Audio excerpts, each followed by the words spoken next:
Hello ভক্তগণ, তোমাদেরকে এই তুলসী বৃক্ষের জল দেওয়ার মন্ত্রটা বলছি শোনো।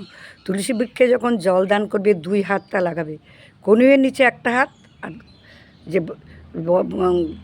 ছোট্ট কুটরিতে জল নিয়ে জলটা তুলসী পাতায়, বৃক্ষে এবং ডালে, তারপরে গোড়ায়। এই জল দেওয়ার সময় বলবে, বৃন্দা ওই তুলসী দেব্যা ওই কেশবস্য হরি প্রিয়ে বিষ্ণু ভক্তি প্রদে দেবী সত্যবত্যই নমো নমঃ। এই তুলসী বৃক্ষে জল দান করলে শতজন্মের পাপ খণ্ডন হয়। পূর্ব জন্মার্জিত যত পাপ কার্য আমরা যে করে এসেছি তা খণ্ডন হয় এবং গৃহের মঙ্গল হয়। এই তুলসীপত্র গুরুদেবের ডান হস্তে দেবে।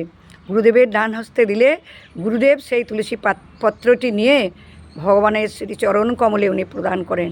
গুরুকৃপা অবশ্যই দরকার, গুরু ছাড়া কোনো কাজ হবে না। গুরু বিনা কোনো জল নারীদের সিদ্ধ হয় না। কোনো নারীর যদি গুরু দীক্ষা না হয়ে থাকে তাহলে তার হাতের জল পান করা আমাদের ভক্তদের কিন্তু নিষিদ্ধ। সেই জল পান কিন্তু অশুদ্ধ।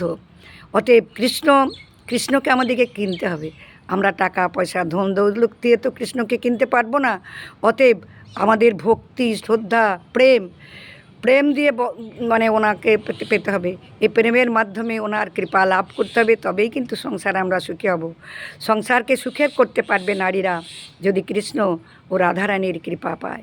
অতএব তুলসী বৃক্ষ বাড়িতে অবশ্যই রাখবে এবং তুলসীকে সেবা অবশ্যই সকল ভক্তগণ করো। এটুকু বলে আমি শেষ করছি। তোমরা ভালো থেকো, আমার চ্যানেলটি সাবস্ক্রাইব করো।